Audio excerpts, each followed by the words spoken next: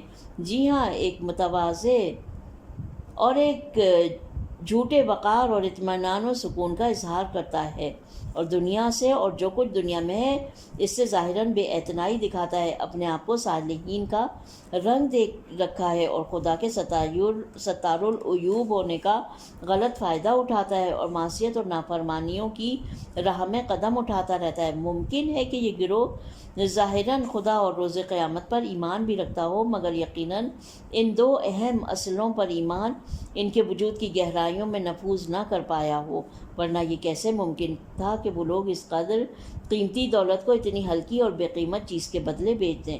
اس وجہ سے احادیث میں آیا ہے کہ ریاکاروں کو قیامت کے دن جب پردے اٹھا دیے جائیں گے اور اصلی چہرے سامنے آ جائیں گے، انہیں اے کافر، اے فاجر، اے عہد شکن، اے خسارہ اٹھانے والوں کے نام سے پکارا جائے گا، اور انہیں کہا جائے گا تمہارے اعمال برباد ہو گئے۔ میں ترجمہ پڑھ رہی ہوں۔ تمہارے اعمال بیکار برباد ہو گئے اور تمہارا اجر و ثواب کچھ نہیں، اور آج تمہارے لیے کوئی راہ نجات نہیں رہی۔ جاؤ اپنے اعمال کا اجر اس سے لو جس کے لیے تم یہ اعمال انجام دیتے رہے۔ بے شک یہ گروہ دوسرے گروہوں کی طرح صرف مولا علی کے دور میں ہی نہ تھا، بلکہ ہمیشہ اور ہر معاشرے میں تھا اور ہے، اور اس گروہ کے لوگ دنیا اور دین اور دنیا کو دوسرے گروہوں کی نسبت زیادہ خطرہ درپیش ہے۔ اس گروہ سے لوگوں کے دین اور دنیا کو دوسرے گروہوں کی نسبت زیادہ خطرہ درپیش ہے، اسی لیے حق کی پیروی کرنے والوں کو ان سے ہوشیار رہنا چاہیے اور ان کے جال میں پھنسنا نہیں چاہیے۔ خوشی کی بات تو یہ ہے کہ ان جیسے لوگوں میں سے بہت سے افراد عملی طور پر اپنے آپ کو رسوا کر دیتے ہیں، اور جب دین اور دنیا کے دوراہے پر پہنچتے ہیں تو فوراً دنیا کو اختیار کر لیتے ہیں اور خدا کے دین سے دور ہو جاتے ہیں، اور مخلوق کی رضا حاصل کرنے کے لیے خداوند عالم کی ناراضگی اور غضب مول لیتے ہیں تاکہ دنیا سے کچھ وقتی فائدہ اٹھا سکیں۔ ان کے افکار محدود، ہمتیں پست، روح آلودہ اور باطن پلید ہوتا ہے، اور یہ ہمیشہ دو روئی اور نفاق کے حامل ہوتے ہیں۔ اس موضوع کو آگے بڑھاتے ہوئے مولا چوتھے گروہ کی جانب قدم بڑھاتے ہیں، جو کہ وہی جھوٹے زہد و پارسائی کا ڈرامہ رچانے والوں کا گروہ ہے، اور فرماتے ہیں وَمِنْهُمْ مَنْ أَقْعَدَهُ، اور اس طرح سے شروع ہو رہا ہے اور ختم وہاں پہ ہو رہا ہے وَلَيْسَ مِنْ ذَلِكَ فِي مَرَاحٍ وَلَا مَقْدَةٍ۔ ان میں سے ایک گروہ ایسا ہے جنہیں حقارت، ناتوانی اور ضروری وسائل کے نہ ہونے نے بلند مرتبہ تک پہنچنے سے روک دیا ہے، جبکہ وہ دوسرے فاسدوں اور مفسدوں سے کچھ کم نہیں ہیں، مگر ہرگز اپنی اس ناتوانی اور اندرونی ضعف کا اعتراف نہیں کرتے۔ انہوں نے خود کو قناعت کے زیور سے آراستہ کیا ہوا ہے اور اہل زہد کا لباس زیب تن کیا ہوا ہے، جبکہ وہ لوگ بھی نہ دن میں اور نہ ہی رات میں سچے اور پارسا افراد کی صف میں تھے۔ یہاں پہ جو لفظ استعمال کیا گیا ہے سعولتا، میں نے پڑھا نہیں سعولتا، میں نے کیونکہ پوری عبارت نہیں پڑھی، میرے خیال میں مجھے پوری عبارت پڑھنی چاہیے عربی میں تاکہ پھر الفاظ کے معنی بیان کر سکوں۔ وَمِنْهُمْ مِنْ أَقْعَدَهُ عَنْ طَلْبِ الْمُلْكِ زُؤُولَةُ نَفْسِهِ وَانْقِطَاعُ سَبَبِهِ